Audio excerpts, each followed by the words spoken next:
Okay.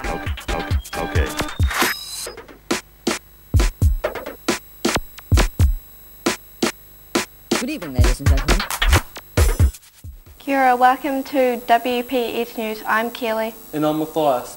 Today on WPS News, a new crime wave is sweeping the country in the form of woolen graffiti. Scientists have invented an invisibility cloak. We help them find it and the latest in weather around the country. But first, a story that will turn your world upside down.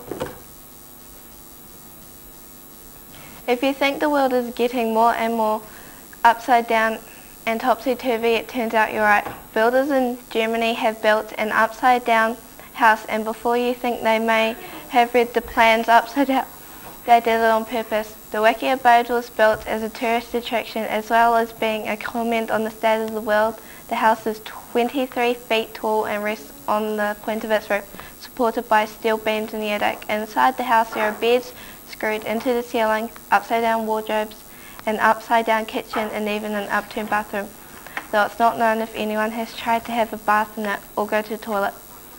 Normally a house like this will take about 3 weeks to build. This one took workers over 4 months because they kept getting disorientated by the strange angles of the walls.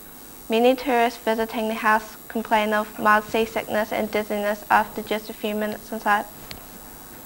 We now go over to our reporter, Courtney, who is in the house of the home owner. How are you feeling, Courtney? Queasy at the moment, thanks, Kelly. Hello, I'm Courtney and this is Darren Jones, the owner of the Upside Down House. What's the first question? I've already said that. So what made you decide to build this house upside down? Well, Courtney, I thought that life was too easy, so I made this upside down house. What comment do you feel the house makes about the state of the world? Well, all this technology and crime everywhere, it's just make you like that the world's upside down. So, why don't you turn your house upside down? What are some of the difficult things about living in an upside down house? Well, just imagine trying to take a bath on the ceiling. How are you going to get water in the bath? Okay, and how do you feel about your house? I have 3 words to say. I feel dizzy. Thank you, Darren Jones, for being here with us. Now over to Matthias and Kelly in the studio. Thanks, Courtney. Even watching that makes me feel queasy. And now for a story that is truly out of sight. Look out, Harry Potter. The world of science is catching up to the world of magic. Scientists in Europe have invented a 3D invisibility cloak which can hide objects by bending light waves using special tiny crystals all stacked together that look like tiny piles of wood. It has been discovered that light can be controlled in a way that makes objects disappear. So far, scientists have succeeded in making small objects such as coins disappear, but hope that it won't be long before they are hiding cars, planes and even people. People have always dreamed of making themselves invisible, one top scientist says. The possibilities are endless and we are all very excited. Unfortunately, since inventing the invisibility cloak, the scientists have been having trouble finding it. As soon as we put it down somewhere, it just disappears, the inventor of the cloak said. It appears they are having trouble finding other things too, like their lunch, which they think may be underneath the cloak. What will this invention actually be used for? Hoping to see through the reasons behind the invisibility cloak, here's our on-the-spot reporter Sarah with more on this story. Hello, I'm Gemma Young, and with me is Hazel White, one of the scientists behind the invisible cloak. Hi Hazel, and thanks for joining us today. What made you want to invent the invisibility cloak? Basically for all the Harry Potter fans. Can you show me how the invisibility cloak works? Sure, would you like me to test it on me or something else? Oh, you please. Okay.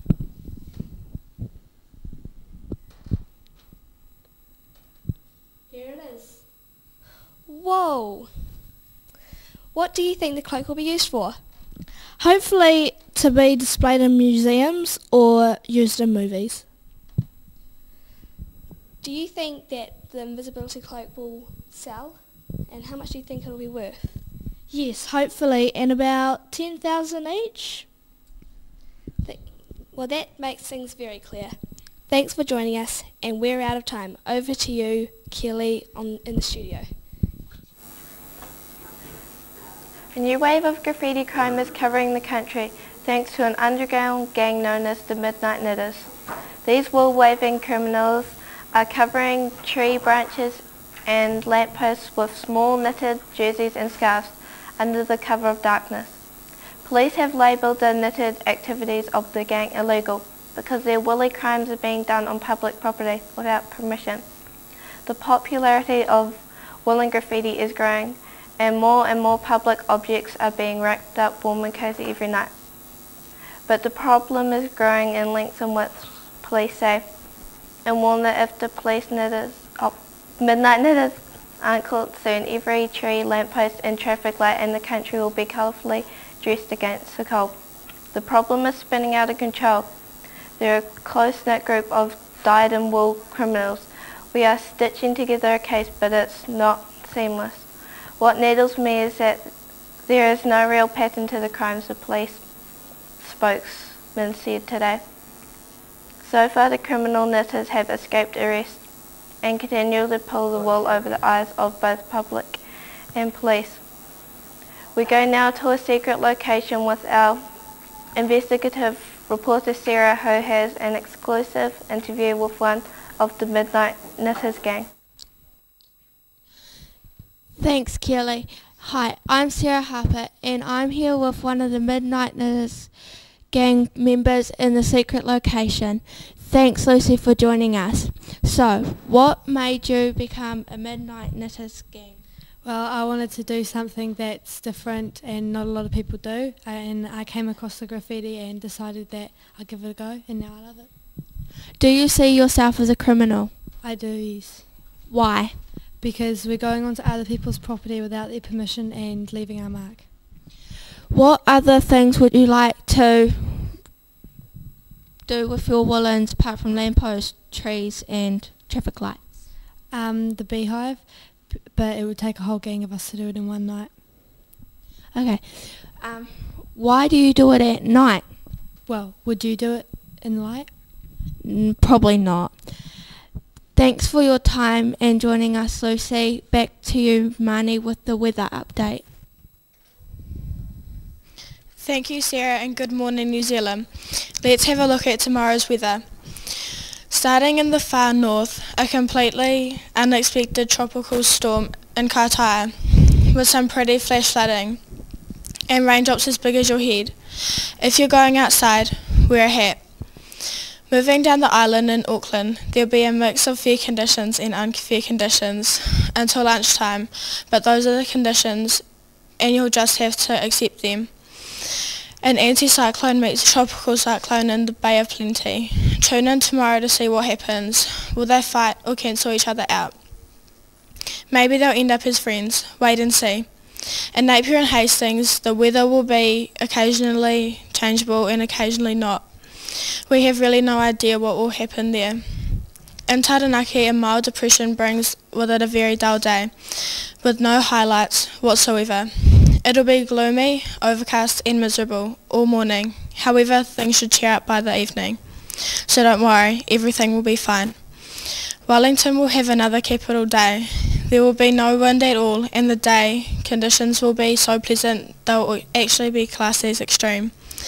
At the top of the South Island, Kaikoura can expect to have a good day, meeting friends for lunch, going for a swim, or reading the newspapers. But whatever you do, try to stay indoors as the weather will be just terrible. A real mix for Christchurch, where excessive rainfalls hit, along with some unreasonable rainfall, sensible wind, moderate thunderstorms, and a smattering of very angry snow. And in the lower south, Dunedin will be frosty, cold and unfriendly until late morning when the sun will pop over for a visit. Everybody likes the sun. That's all from me. Remember, if it's raining outside, that's the weather for you. Catch you later, New Zealand. Now it's back to Matthias and Kelly.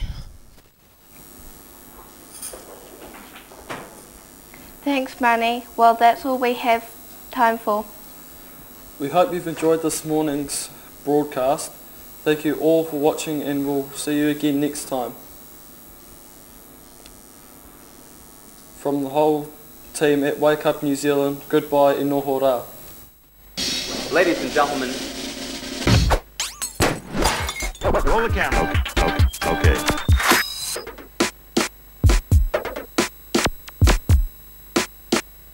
Good evening, ladies and gentlemen. Tonight we are featuring an interview with a very peculiar-looking gentleman. Scene 1, take 1.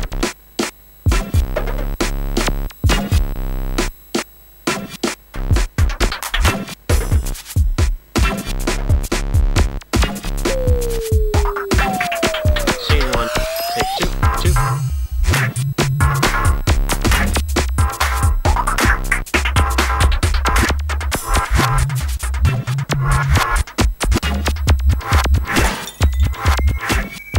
Take 2.